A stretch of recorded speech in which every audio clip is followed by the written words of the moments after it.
మీ personal interviews మరియు వ్యాపార ప్రకటనల కొరకు ఈ నెంబర్ని సంప్రదించండి. లోకేష్ గారికి సూటిగా అడుగుతున్నా, అయ్యా మీరు నడుపుతున్నది 124 సీట్లు మీకు ఇచ్చారు. మీ 124 సీట్లు పవన్ కళ్యాణ్ గారు మీ పంచాయతీలో లోపాలు ఉన్నాయి. మీ పంచాయతీలో తిమింగలాలు తినేస్తే పందికొక్కులో తినేస్తున్నా కూడా మీరు ఎందుకు పట్టించుకోవట్లేదు? మొత్తం టోటల్గా మీ శాఖలోనే రేషన్ బియ్యం మొత్తం టోటల్గా 16 రూపాయలకు కేజీ అమ్మి మొత్తం పుంకాలుగా రైస్ మిల్ తినేస్తుంటే, దారుబూడి చంద్రశేఖర్ రెడ్డి అంటే బినామీలు తినేస్తుంటే నిద్రపోతున్నట్టు కూర్చుంటున్నారు మీ మంత్రి గారు. వాళ్ళంతా ఆఫీసర్లు వచ్చి నెలకు లంచాలు తీసుకుంటున్నారు, విపరీతంగా దోచుకుంటున్నారు. ప్రూఫ్స్ తో తీసుకొచ్చినా పట్టించుకోవట్లేదు. మరి ఈ రోజు ఏంటి సార్ మీ పరిస్థితి? పవన్ కళ్యాణ్ గారు, ఇది అనకాపల్లి జిల్లాలో జరుగుతుంది, విశాఖపట్నం జిల్లాలో జరుగుతుంది, శ్రీకాకుళం జిల్లాలో జరుగుతుంది, విజయనగరం జిల్లాలో జరుగుతుంది. ఇది నేను అక్కడి దాకా మీకు ఉదాహరణ చెప్పగలుగుతున్నాను. అక్కడి నుంచి కాకినాడకి ఎక్స్పోర్ట్ అవుతున్నాయి. ఇది దారుపూడి చంద్రశేఖర్ రెడ్డి గారి బెనామీ పేర్లు ఉన్నాయి. ఇది మొత్తం టోటల్ రైస్ మిల్లుల పేర్లు ఉన్నాయి. అక్కడ 16 రూపాయలకు రైస్ కొంటున్నారు, పాలిష్ చేస్తున్నారు, 50 రూపాయలకు 60 రూపాయలకు అమ్ముతున్నారు. ఇది ఇంపోర్ట్ ఎక్స్పోర్ట్ చేస్తున్నారు. ఇవన్నీ మీ ప్రూఫ్స్ తో అనకాపల్లి జిల్లా జాయింట్ కలెక్టర్ గారికి పెట్టడం జరిగింది, అనకాపల్లి జిల్లా పౌర సరఫరా వారికి పెట్టడం జరిగింది, అనకాపల్లి జిల్లా ఎస్పీ గారికి పెట్టడం జరిగింది. కానీ ముందే ఇన్ఫర్మేషన్ చెప్తున్న 108 కేసులు ఉన్న వాళ్ళ మీద అయినా కూడా వాళ్ళు మిల్లు సీజ్ చేయలేదు. రోజుకి యథాతథిగా వెళ్తూనే ఉన్నాయి. అంటే సార్, ఇప్పుడు కొంతమంది పోలీస్ అధికారులు, కొంతమంది ఐఏఎస్ ఆఫీసర్స్, వీళ్ళందరూ ఇంకా గతంలో అధికారంలో ఉన్న వైఎస్ జగన్మోహన్ రెడ్డి గారికి ఎదుర్కొన్నారు. అనకాపల్లి జాయింట్ కలెక్టర్ ఎవరండి?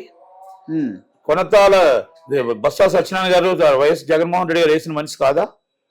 2 సంవత్సరాల క్రితం బొత్స సత్యనారాయణ గారు రికమెండ్ చేసి ఆయన వేసిన మనిషి కాదా అని అడుగుతున్నా నేను. జాయింట్ కలెక్టర్ మరి ఆమెను ఎందుకు మీరు ట్రాన్స్ఫర్ చేయలేదు? ఓకే, నేను అడుగుతున్నా. మీరు మంచి వ్యక్తులు జీరో ట్రాన్స్ఫర్ చేయాలి కదా. ఓకే, ఈ రోజు రికమెండేషన్ ఎవరండి? కొనతాల రామకృష్ణ గారు. కొనతాల రామకృష్ణ గారు is the best friend Botsa Satyanarayana గారు. అంటే మనం సభవరం సీఏ ఎవరండి? జగన్మోహన్ రెడ్డి గారికి మొత్తం టోటల్గా అంతకుముందు అదీప్ రాజు గారికి క్లోజ్. నువ్వేం చెప్తే నించిన వ్యక్తి సీఏ. అలాంటి వ్యక్తిని మీరు జీరో ట్రాన్స్ఫర్ లో పెట్టారు, ఎందుకంటే కులం అడ్డు వస్తుంది అక్కడ. అంటే మీరేం న్యాయం చేస్తున్నారు సార్? గత పాలకులు చేసినట్టు మీరు చేస్తున్నారు. మీరు వైసీపీ వాళ్ళను మళ్ళీ వైసీపీ వాళ్ళు మీరు ఒకటైపోయి టీడీపీ వాళ్ళు ఒకటైపోయి అక్కడ మొత్తం టోటల్గా సిండికేట్ నడుపుతారు. బెల్ట్ షాపులు లేవండి మొత్తం టోటల్గా. అనకాపల్లి జిల్లాలో బెల్ట్ షాపులు ఎవరైనా మూసారా? రండి, నేను రమ్మనండి పోలీసు వాళ్ళు, నేను తీసుకెళ్ళి చూపిస్తాను వాళ్ళకి, జాయింట్ కలెక్టర్ ఎక్సైజ్ కమిషనర్లకి. బెల్ట్ షాపులు ఎమ్మెల్యేలు చూసుకోవాలి. ఎమ్మెల్యేలకి దాంట్లో వాటాలు ఉంటే ఎందుకు చూపిస్తారు? ఓకే, ఇది తప్పు అని చెప్పి ఎవరైనా నిరూపిస్తే, నేను మాట్లాడిన మాట తప్పు అని నిరూపిస్తే, నేను తీసుకొచ్చి స్వయంగా మీడియాని తీసుకుని వెళ్ళి నేనే చూపిస్తా ఎక్కడెక్కడ ఏమేమి ఉన్నాయో, ఎక్కడెక్కడ ఎలాగున్నాయో. హైవేలో షాపులు పెట్టకూడదు జీవో ఉంది కదండి, ఎలా పెట్టారండి? బయటవాడు సిండికేట్ కాకుండా బయటవాడు పెడితే సీఎల్ ఎక్సైజ్ సీఎల్ వార్నింగ్లు ఇస్తారు, ఎమ్మెల్యేలు వార్నింగ్లు ఇస్తారు. ఎమ్మెల్యేలకు నెలకు మామూలు వెళ్ళాలి. ఇప్పుడు గతానికి ఏముందండి? తేడా లేదు కదా. నేను అడుగుతుంది ఇప్పుడు ఇదే తేడా లేదు కదా. నేను జాయింట్ కలెక్టర్ గారు కంప్లైంట్ ఇచ్చా, అది వేరే ఇష్యూ అండి. అంటే పేదల బియ్యం దోచుకుంటుంటే వేరే ఇష్యూ అమ్మా అని అడిగా. ఇది 4 నెలల నుంచి కంప్లైంట్. ఇప్పుడు రేషన్ బియ్యం అక్రమ రవాణా అనేది ఇప్పుడు అదేం తప్పులేదంట వాళ్ళకి. అంటే నేను ఏమంటానంటే రేషన్ బియ్యం క్యాన్సిల్ చేసేయండి, పేదలకి రేషన్ బియ్యం క్యాన్సిల్ చేయండి. మీకు పట్టుకోవడానికి చేత కానప్పుడు రేషన్ బియ్యం పేదలకి తీసివేయండి. మీరు రూపాయి బియ్యం ఇస్తే 16 రూపాయలకు అమ్మడం ఎంత దాకా కరెక్టు? ఇది పవన్ కళ్యాణ్ గారు నేను సూటుగా అడుగుతున్నా ప్రశ్న. ఇది డైరెక్ట్లీ నేను పవన్ కళ్యాణ్ గారు అడుగుతున్నా. సనాతన ధర్మం, మన న్యాయం కోసం పోరాడాలి, మన జీవితం సిన్సియర్గా పోరాడాలి అన్నప్పుడు పంచాయతీలో మీకు ఎన్ని వందల కోట్లు మీకు వస్తుంది, ఎన్ని వందల కోట్లు మొత్తం టోటల్గా బయటికి వెళ్ళిపోతుంది. పంచాయతీ చట్టం ప్రకారం ఎంత ట్యాక్స్ రావాలి, ఎంత మీకు కలెక్ట్ అవుతుంది, ఎన్ని % కలెక్ట్ అవుతుంది, అది ఈ రోజుకి మీ దగ్గర లిస్టులో ఉందా అని అడుగుతున్నా. పంచాయతీ ఈవోలు ఇష్టం వచ్చినట్టు మొత్తం మింగేస్తుంటే ఈరోజు వడ్డాదిలో 1.5 కోటి స్కామ్ అయింది. ఆ వడ్డాదిలో ఈవోని పట్టుకొని చెట్టు కట్టి పట్టుకొని వాళ్ళకి మళ్ళీ 20 లక్షలు కలెక్ట్ చేశారు. ఏదో ఆ గ్రామస్తులే. 1.5 కోటి స్కామ్ అయితే కూడా మళ్ళీ ఆయనకు తీసుకొచ్చి అందరం ఎక్కించి మీ చోడవరం ఎమ్మెల్యే అందరం ఎక్కించి మళ్ళా తీసుకొచ్చి నెలకు 10 లక్షలు మామూలు ఇస్తున్నాడు. ఆయనకి 10 లక్షలు మామూలు ఇస్తుంటే ఎంత లాభం వస్తుంటది? ఎన్ని అక్రమాలు చేసి ఉంటాడు? ఇది నేను చెప్పింది అబద్ధమైతే వడ్డాదిలో స్కామ్ జరిగిందా లేదా, అక్కడ గ్రామస్తులు 25 లక్షలు కలెక్ట్ చేశారా లేదా, ఆ క్యాండిడేట్ ఎవరు, ఆ వడ్డాది నుంచి చోరవరం వెలగొచ్చాడు, ఇలాంటి ఈవోలు కొన్ని వందల మంది, కొన్ని వేల మంది, కొన్ని వేల కోట్లు దోచుకుంటున్నారు. ఇది వాస్తవా కాదా చెప్పండి. సమాచారం పైన నేను అదే అంటున్నా, అందరికీ తెలుసు. ప్రతి ఒక్కరికి తెలుసు, ప్రతి ఒక్కరికి బుకేలు వెళ్తాయి, ప్రతి ఒక్కరికి ఫ్రూట్స్ వెళ్తాయి, ప్రతి ఒక్కరికి వెళ్తాయి. అందుకనే కదా ఎవరు మాట్లాడరు. నేను వాళ్ళ మీద నేను అనకాపల్లి పంచాయతీకి పెట్టాను కంప్లైంట్. ఓకే. పెడితే వాళ్ళు కూడా మాట్లాడరు. జాయింట్ కలెక్టర్ గారికి పెట్టా, వాళ్ళు కూడా మాట్లాడరు. అమరావతికి పెట్టా, ఎందుకంటే అక్కడ దాకా వాళ్ళకి బుకేలు వెళ్తున్నాయి. అంటే నాట్ ఓన్లీ వన్ మ్యాన్. నేను 13,200 పంచాయతీలకి ఇలాంటి తిమింగళాలు ఎంతమంది ఉన్నారో అడుగుతున్నా. ఇలాంటి 100 కోట్లు దోచుకుంటుంటే గవర్నమెంట్ కి ఎక్కడ డబ్బు వస్తుందని అడుగుతున్నా. మనం నిజాయితీ కోసం మనం మాట్లాడినప్పుడు మన పంచాయతీ పరిస్థితి ఏంటి సార్ అని అడుగుతున్నా నేను. మీరు హోంశాఖ కోసం మాట్లాడారు కదా, హోంశాఖ కోసం మాట్లాడి పంచాయతీ ఈ విధంగా ఈ పరిస్థితిలో ఉండేటప్పుడు ఎక్కడ పట్టుకొని ఎందుకు పక్షాలను చేయలేకపోతున్నారు? ఆ వ్యక్తికి మళ్ళీ మీరు ఎలా రికమెండేషన్ చేశారు? ఆ వ్యక్తికి మీ ఎమ్మెల్యే అక్కడ ఎలా పెట్టుకొని ఇచ్చాడు? ఇంతగా వైసీపీ గవర్నమెంట్ లో కోట్లు దండుకున్న వ్యక్తిని ఎలా మీరు రానిచ్చారు అని అడుగుతున్నా నేను. ఈ ప్రశ్నకి పవన్ కళ్యాణ్ గారు, శశిభూషణ్ గారు సమాధానం చెప్పాలి. Enquiries conduct. నేను తప్పు అభియోగం చేస్తే నేను రెడీ. ఓకే. దాంట్లో ఎమ్మెల్యే రాజు గారికి హస్తం లేదా? ఎమ్మెల్యే రాజు గారి హస్తం లేదా అని అడుగుతున్నా నేను. ఓకే, పంచాయతీ యాక్ట్ ప్రకారం ఎంత తీసుకోవాలి? పంచాయతీ యాక్ట్ అడుగుతున్నా నేను. మీకున్న గవర్నమెంట్ మీరు పెట్టిన యాక్ట్కి రావాల్సిన పంచాయతీ బిల్స్ ఎంత, మీకు ఎంత కలెక్ట్ అవుతున్నాయి, ఆ పర్సంటేజ్ బ్యాలెన్స్ ఎందుకు బయటికి వెళ్ళిపోతున్నాయి, ఎందుకు గవర్నమెంట్లో బిల్స్ రావట్లేదు, ఎందుకు క్యాష్ చలానా రూపంగా కడతామని క్యాష్ ఎందుకు తీసుకుంటున్నారు, ఆ క్యాష్ ఎందుకు గవర్నమెంట్ చలానాకి వెళ్ళట్లేదు, ఇది మొత్తం టోటల్ గవర్నమెంట్ ట్రెజరీకి ఎందుకు వెళ్ళట్లేదు, ఆ బిల్స్ అన్ని కుంభకోణాలు ఎందుకు జరుగుతున్నాయి, దొంగ బిల్స్ ఎందుకు ఇస్తున్నారు? ఇది నేను చెప్పిన మాట కాదు. నేను చెప్పిన మాట కాదు. నేను చెప్పిన మాట కాదు. ఇది సాక్షాత్తు అనకాపల్లి జేసీ జాయింట్ కలెక్టర్ గారు హస్బెండ్ అండ్ సిఎండి రుద్దురాజు గారు చెప్పిన మాట. వాళ్ళు ఇచ్చేవని ఫేక్ సర్టిఫికెట్లు, కరెంటు బిల్లులు ట్రాన్స్ఫర్ చేయమని ఇచ్చే ఫేక్ సర్టిఫికెట్స్, డబ్బులు దండుకొని ఇంట్లో పెట్టుకున్నారు అని చెప్పిన మాటలు ఇది వాస్తవం. వాళ్ళు రిటర్న్ గా లెటర్లు పెడితే లెటర్లకు కూడా రిటర్న్ గా ఇవ్వలేదు అంటే అది దొంగ సర్టిఫికెట్లు అని చెప్పాడు ఆయన. ఓకే. ఇది నేను చెప్పిన మాట కాదు, అభియోగం కాదు ఇది. కానీ జాయింట్ కలెక్టర్ గారు ఆమెను కవర్ చేసుకుంటూ వస్తారు. ఇలాంటి అక్కడ జాయింట్ కలెక్టర్ గారు ఎందుకు కవర్ చేస్తున్నారు? జాయింట్ కలెక్టర్ గారు ఎందుకు యాక్షన్ తీసుకుంటారు? ఇలాంటి పొరపాట్లు జరుగుతున్నాయి, అవినీతి జరుగుతుందని చెప్పేసి మీరు అంటూ ఉన్నారు కదా. పై స్థాయిలో ఇప్పుడు ప్రతిదీ ఆయన ఏ పంచాయతీ పరిధిలో ఏం జరుగుతున్నది చూడాల్సిన పరిస్థితి ఉంటుందా పవన్ కళ్యాణ్ గారు? అన్ని సార్ ఇప్పుడు నేను చెప్పాను కదా, నేను చెప్పిన దాని మీద ఎంక్వైరీ చేయమనండి, తప్పైతే నా మీద యాక్షన్ తీసుకోమనండి. అదే నేను ప్రూఫ్స్ ఇస్తా, తప్పైతే నా మీద యాక్షన్ తీసుకోమనండి. అది కాదండి, నన్ను ఒక్కదాంట్లో మీరు ఆధారాలు చూపిస్తారా? నేను ఆధారాలతో సైతం చూపిస్తా. ఆధారాలు చూపించకపోతే నేనే స్వయంగా మీరు ఏ శిక్ష వేస్తే ఆ శిక్షకు నేను అనర్హుడిని. నేను పబ్లిక్ పర్సన్ గా నేను అభియోగం చేసిన దాన్ని నేను నిరూపించుకోకపోతే ఎనీ టైం నేను శిక్షకు నేను రెడీ. మీరు రెడీగా వాళ్ళ మీద యాక్షన్ తీసుకోవడానికి? మీరు రెడీగా అని అడుగుతున్నా. మీరు ఎంక్వైరీ చేయడానికి మీరు రెడీగా అని అడుగుతున్నా. ఎంక్వైరీ రిపోర్ట్ కంటెస్ట్ చేయడానికి మీరు రెడీగా అని అడుగుతున్నా నేను. ఆ వ్యక్తి వడ్డాదులో ఏం చేశాడు, 1.5 దోచుకున్నాడా లేదా, స్కామ్ జరిగిందా లేదా, దాన్ని అక్కడ ఉన్న ప్రజలు మొత్తం టోటల్గా ఆ డబ్బుని దాచుకున్న డబ్బుని 20 లక్షల రూపాయలు ప్రజలు కట్టాడా లేదా, ఎంక్వైరీస్ కండక్ట్. ఈ రోజు మొత్తం చోడవరంలో ఏం జరిగింది, గత ఎమ్మెల్యేలకు ఏం జరిగింది, ఇప్పుడు రాజుగారికి ఎంత పంపిస్తున్నాడు, ఇసుక దందలు ఎంత వస్తున్నాయి, ఇవన్నీ మొత్తం టోటల్గా ఎంక్వైరీ చేయండి.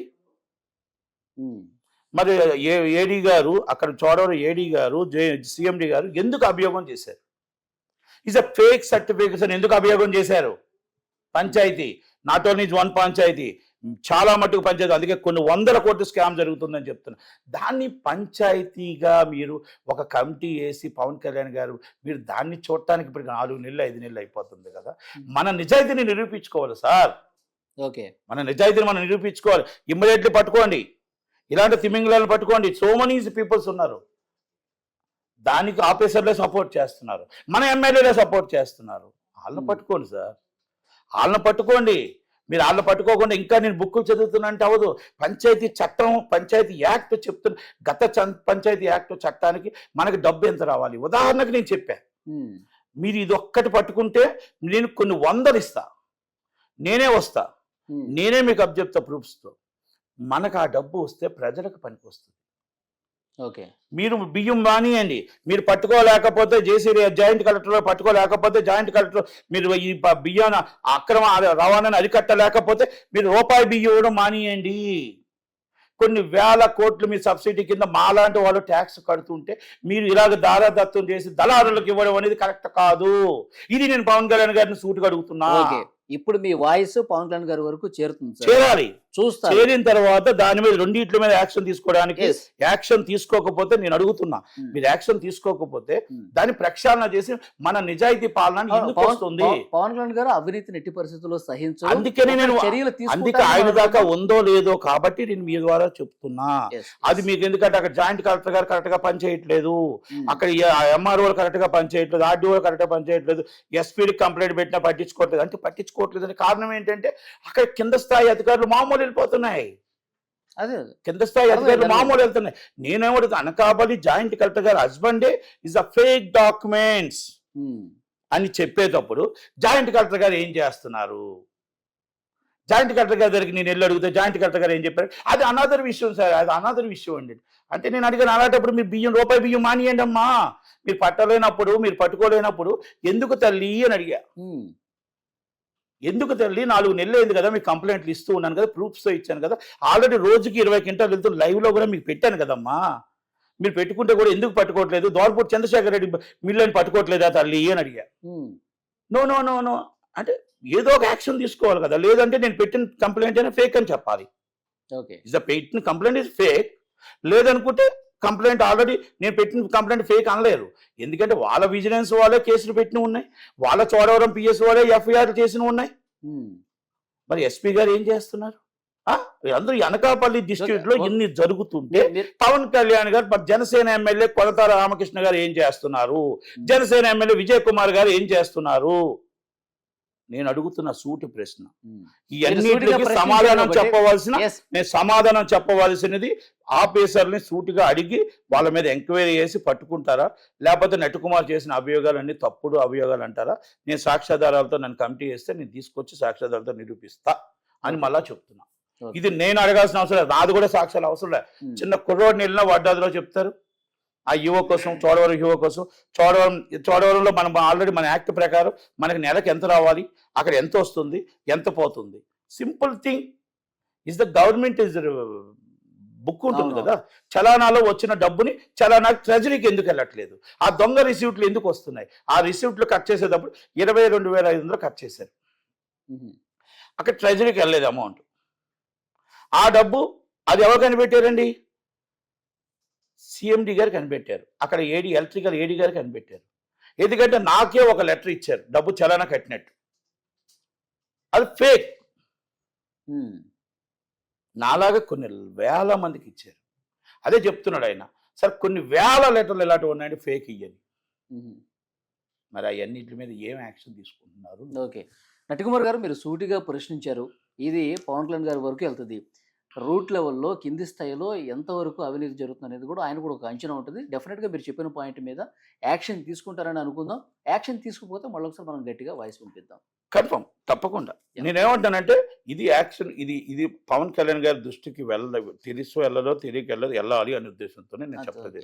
ఎందుకంటే నేను సో మెనీ టైమ్స్ నేను పవన్ కళ్యాణ్ గారికి కూడా లెటర్లు రాశాను. ఆ లెటర్లు ఓఎస్డీలు ఇస్తున్నారో ఇవ్వట్లేదో కూడా తెలియట్లేదు. ఇది నేను లోకేష్ గారికి కూడా ఇన్ఫార్మ్ చేస్తుంటే ఆయన దగ్గరికి వెళ్తుందో లేదో తెలియట్లేదు. చంద్రబాబు నాయుడు గారి దగ్గర తీస్తుంటే చంద్రబాబు నాయుడు గారికి వెళ్తుందో లేదో తెలియట్లేదు. ఇక్కడ ఆఫీసర్లు అందరూ కూడా ఒకటే ఉంటారు. ఒక ఆఫీసర్ని కాపాడుకుని ఇంకొక ఆఫీసర్ని కాపాడుకుంటాడు. నేను అదే అడుగుతున్నా, అనకాపల్లి డిస్ట్రిక్ట్ ఒక డిస్ట్రిక్ట్ కోసం అడుగుతున్నా, ఒక విశాఖపట్నం డిస్ట్రిక్ట్ కూడా అడుగుతున్నా. ఒక 4 డిస్ట్రిక్ట్లు అయితే నేను మొత్తం టోటల్గా 30 టోటల్ అన్ని జిల్లాల కోసం చెప్పగలుగుతాను. అన్ని జిల్లాల్లో ఇదే జరుగుతుంది. అవును సార్, అధికారుల ప్రక్షాళన డెఫినెట్గా చేయాలి. నేనేమంటానంటే మీకు అది కాదు, మీరు గత పాలకులు చాలా బాగా మీరు అసెంబ్లీలో తిడుతున్నారు కదా, గత పాలకులు వేసిన జేసీ గారు ఉంటున్నారు కదా, మరి గత పాలకులు వేసిన సీఎనే ఉంటున్నాడు కదా, గత పాలకులు వేసిన మరి యువనే ఉంటున్నాడు కదా, గత పాలకులు వేసిన ఎంఆర్ఓలే ఉంటున్నారు కదా, గత పాలకులు వేసిన డీడీఏ ఉంటున్నారు కదా, మీకు ఎక్కడ న్యాయం జరుగుతుంది అని అడుగుతున్నాను నేను. మీకు రైస్ మిల్లు సీజ్ చేయాలన్నా ఇంకోటి పవన్ కళ్యాణ్ గారు ఒక మాట అన్నారు, గత ప్రభుత్వం తాలూకా అప్పులు అవినీతి కూడా మనకు వారసత్వంగా వస్తుంది. దీన్ని అప్పుడు అవినీతి వారసత్వంగా వచ్చింది. ఉమ్, ఆఫీసర్లు వారసత్వంగా రావాల్సిన అవసరం లేదు. ఇస్ అ రైట్ మీకు. వాళ్ళని తీసేసి ఇంకొకరిని వేసే రైట్ మీకు ఉంది. ఆ రైట్ నిజాయితీ పనులు తీసుకొచ్చి లూబ్లైన్లు వేస్తారు, నిజాయితీ పనులు తీసుకొని విఆర్లు వేస్తారు, నిజాయితీగా ఉన్న వాళ్ళు తీసుకొచ్చి సివిల్ డ్రెస్లు వేస్తారు, కాకా పట్టిన వాళ్ళని భజన చేసే వాళ్ళని ఎమ్మెల్యే కాలు దగ్గర కూర్చునే వాళ్ళని తీసుకొచ్చి ఉమ్. ఆఫీసర్లుగా వేస్తున్నారు. అప్పుడు మనకి ఏం న్యాయం జరుగుతుంది సార్? చూద్దాం సార్. లెటర్ కావాలి ఎమ్మెల్యే, ఎవరైనా లెటర్ ట్రాన్స్ఫర్ చేయాలి ఎమ్మెల్యే లెటర్ కావాలి, ఉమ్, ఎవరినైనా మనం వేసుకోవాలంటే ఎమ్మెల్యే లెటర్ కావాలి. అప్పుడు ఎక్కడ న్యాయం జరుగుతుంది అని అడుగుతున్నా. ఎమ్మెల్యేకి న్యాయం జరుగుతుంది, ఉమ్. తెకమాలకి ఎక్కడ న్యాయం జరుగుతుంది? ప్రజలకు న్యాయం ఎప్పుడు జరుగుతుందో దేవుడా అని చూసుకొని కూర్చోవాలా అని అడుగుతున్నా. మీరు చాలా వ్యాలిడ్ పాయింట్స్ లేవనెత్తారు నంది కుమార్ గారు. చూద్దాం. ఇది నేను అడుగుతుంది ఏంటంటే Yes, పవన్ yes. కళ్యాణ్ గారి మీద నాకు పూర్తి నమ్మకం ఉంది. ఉమ్, పవన్ కళ్యాణ్ గారి మీద ఆమె సిస్టమ్ మీద నమ్మకం ఉంది. ఉమ్. ఆ సిస్టాన్ని ఈయన పాడు చేస్తున్నారు. ఆ సిస్టమ్ ఈయన కూడా బాగు చేయలేకపోతే ఇక ప్రపంచం ఎవరు బాగు చేయలేరు, అదే, అదే, అర్థమైంది. ఇంకెవరు చేయలేరు. Yes. ఎందుకంటే టీడీపీ అనేది 40 సంవత్సరాల నుంచి ఉంది. ఉమ్, లోకేష్ గారు మొన్న రావచ్చు, కానీ పవన్ కళ్యాణ్ గారు అనే వ్యక్తి ఒక న్యాయం కోసం, ఒక నీతి కోసం, ఒక నిజాయితీ కోసం, సనాతన ధర్మం కోసం ఒక ప్రక్షాళన చేద్దామని ఆ శాఖలు తీసుకొని ప్రయత్నం చేస్తున్న వ్యక్తి, కోట్లాది కోట్లు వదులుకొని వచ్చిన వ్యక్తి, ఆయన కూడా ప్రక్షాళన చేయలేకపోతే ఇంకా జీవితంలో ఈ రాజకీయ ప్రపంచంలో పనికిరాదు, చేయలేరేమో. ఈ పంచాయతీ అనే ఒక కుంపని 13,200 కంచి పంచాయతీల్ని మనం ఎదుటి వాళ్ళకి అప్పించేటట్టు ఉంటాం. ఈ యాక్ట్ పాత యాక్ట్, కొత్త యాక్ట్ ఏం అవసరం లేదు. ఆ పాత యాక్ట్ ప్రకారం డబ్బులు కలెక్ట్ చేస్తే కొన్ని వేల కోట్లు వస్తుంది. అది టోటల్గా అధికారుల సొమ్ము, రాజకీయ నాయకులకు కొంత సొమ్ము జోబులకు వెళ్ళిపోతుంది. ఇన్స్టిల్ ఇప్పుడు కూడా వెళ్తుంది. అదే సార్. ఇసుక వచ్చి ఫ్రీ అన్నారు, ఇసుక మామూలు ఇవ్వకపోతే అది బతకలేడు పాపం. బెల్ట్ షాపులు లేవన్నారు, బెల్ట్ షాపులు ఉన్నాయి. మీకు ఎక్కడ ఏది న్యాయం జరిగింది? మళ్ళీ ప్రక్షాళన చేస్తా ఉన్నాం. ప్రక్షాళన చెయ్యండి. నాలాంటి వాళ్ళు చెప్పినవి కూడా మీరు వాల్యుబుల్గా వెళ్ళండి. అక్కడ దొరకకపోతే తప్పుడు సమాచారం ఇచ్చేయడం, ప్రెస్ మీట్ పెట్టండి. డెఫినెట్ గా తప్పుడు సమాచారం రిజిస్టర్డ్ కేస్, వాస్తవాలంటే పరిగణలోకి తీసుకుంటారు. తప్పుడు సమాచారం అయితే రిజిస్టర్ కేసు నా మీద రిజిస్టర్ చేయండి. నేను ప్రూఫ్స్ కానీ చూపించకపోతే రిజిస్టర్ చేయండి. వీడియోల సైతం మొత్తం టోటల్గా మీకు, ఎందుకంటే పార్టీకి పరువు పోకూడదు. అందుకనే నేను వాల్యూ పరంగా చెప్తున్నా, మీరు ఎంక్వైరీ చేయండి. అది కానీ ఇట్టి పరిస్థితుల్లో మీకు ఏమైనా కావాలంటే కూడా నేను చెప్తాను. ఎందుకంటే ఎంక్వైరీ సగంలో సార్, మీరు కేసుకు సంబంధించిన డీటెయిల్స్ చెప్పారు, పేర్లతో సహా చెప్పారు, ఏ ప్రాంతంలో చెప్పారు, అవన్నీ ఆయన దృష్టికి వెళతాయి. వెళ్ళిన తర్వాత చర్యలు తీసుకుంటారు అనుకుందాం. తీసుకోకపోతే మళ్ళీ ఒకసారి మనం బలంగా చోడవరం మండలంలో ఆయన ఈవో, ఇంతకుముందు వడ్డాది చేశాడు, వడ్డాది ఈవో, ఇప్పుడు వడ్డాది ఏడీ చేశాడు, ఇప్పుడు వడ్డాది ఏడీ చేస్తున్నాడు. తిమింగలం తిన్నట్టు తింటున్నాడు ట్రాన్స్ఫార్లంకి. తిమింగలం తిన్నట్టు ఆ వడ్డాదిలో ఆయన ఎలా ఉంచారు? వడ్డాది నుంచి చోడవరం చేశారు, చోడవరం నుంచి మళ్ళీ వడ్డాది వేశారు, నువ్వు ఎక్కడే తినని. బహిరంగంగా తింటున్నాడు. మీరు ఎవ్వరు వచ్చినా కూడా బహిరంగంగానే కూర్చొని తింటున్నాడు. ఒక చోడవరం ఏఈ, అందరూ ఏంటి? ఓకే, నేను నాట్ ఓన్లీ వన్ మ్యాన్, నేను అందరూ చూద్దాం. ఇలా తింటూ ఉంటే, చూస్తూ ఉంటే మనం గత పాలకులకి మనకి తేడా ఏంటి? గత పాలకులు చేసింది మనము చేస్తున్నాం. 5 సంవత్సరాలు అయిపోయింది, మళ్ళీ ఎలక్షన్ వస్తుంది. మళ్ళీ ఎలక్షన్లో మేము అప్పు నుండి పోయి గత పాలకులు చేసిన పాపాలకు మేము మళ్ళీ చేయలేకపోయి మళ్ళీ మాకు 5 సంవత్సరాలు అని అడుగుతారా? లేకపోతే వాళ్ళందరినీ ప్రక్షాళన చేసి వాళ్ళు మొత్తం టోటల్గా మనం ఏ విధంగా లాభంలో తీసుకురావాలనుకుంటామా? మీరు చెప్పండి నాకు. గత పాలకులు చేశారు, ఆ పాలకులదంతా మీరు రోజు తిట్టుకున్నప్పటికీ కోర్టులో పోలీస్ స్టేషన్లో వేసేదో సరిపోయింది, ఇంకో 5 సంవత్సరాలు ఇవ్వండి మీకు మళ్ళీ మంచి పాలన ఇస్తామంటారా? అంటే టీఆర్ఎస్ అన్నట్టు టీఆర్ఎస్ ఇంకో 5 ఇమ్మన్నారు, ఇచ్చాం, 10 ఇచ్చారు. 10 ఇచ్చిన తర్వాత మళ్ళీ ఇంకొక 5 ఇవ్వండి, సరిపోలేదు, మాకు ఇల్లు కట్టడానికి అన్నారు. అందుకని బాబు నువ్వు ఇంటికి వెళ్ళిన ఆయన అని చెప్పారు. అంటే ప్రజలు విజ్ఞులు, ప్రజలు చాలా చాలా విజ్ఞులు. 164 సీట్లు మీకు ఇచ్చారంటే అంత కోపం ఆయన మీద ఉంది. దయచేసి ఆ ప్రేమని, అనురాగాన్ని మనం నిలబెట్టుకోగలగాలి. 5 నెలలు అవుతుంది కాబట్టి ఇంకా, అందుకే అంటున్నాను, మనం ఇప్పటి నుంచి చెప్పగలిగితేనే అది. నేనేంటంటే ఇప్పుడు మిమ్మల్ని పొగిడితే అది కాదు, మీకు తప్పు జరుగుతున్నప్పుడు చెప్పగలిగితే రెక్టిఫై చేసుకుంటారు. ప్రతిపక్షం లేదు ఇక్కడ, అంతే తప్ప మీ ప్రతిపక్షంలో ఉన్నట్టు నేను ప్రతిపక్షం గాను, నేను స్వపక్షంలోనే ఉండి నేను ప్రతిపక్షంగా నేను కంపల్సరీ చెప్పాల్సిన బాధ్యత నాకు ఉంది. దాన్ని నేను చెప్తున్నాను. దాన్ని అర్థం చేసుకుంటారా, లేకపోతే మా గవర్నమెంట్ కూడా గత పాలకుల గవర్నమెంట్ లాగా వదిలేస్తారా అనేది నిర్ణయం పవన్ కళ్యాణ్ గారి మీద, లోకేష్ గారి మీద, చంద్రబాబు నాయుడు గారు వదిలేస్తున్నాను. Thank you sir.